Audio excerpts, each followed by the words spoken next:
Hi everyone. This video will guide you on finding MAC address on Windows 11 or 10. MAC, Medium Access Control, address is also known as a physical address and hardware address whose number is uniquely formatted in hexadecimal format. Hardware manufacturer assigns it to network devices, such as Ethernet, Bluetooth, or wireless cards, on a computer network. The hardware manufacturer usually gives the addresses, and these IDs are burned into the firmware of the network access hardware. Because of this process, some vendors use specific formats in the hardware address.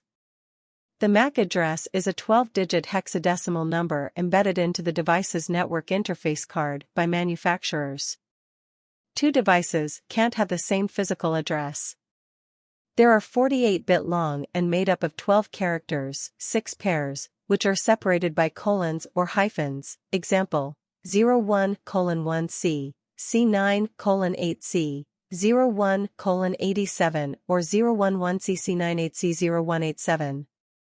Since MAC is unique for each network device, it can locate stolen appliances or fix a network issue.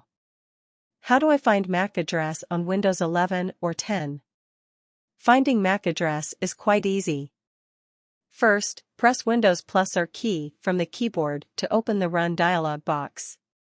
Then, type CMD in the Run box and hit Enter key on the keyboard to open the command prompt. On the prompt, type IP protocol configuration /all and press Enter key on the keyboard.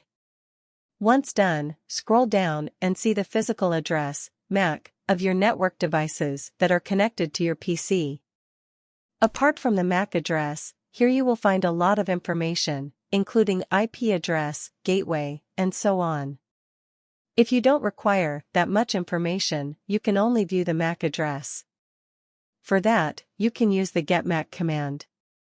The getMAC command only shows physical addresses and transport names. Goodbye. See you in the next video.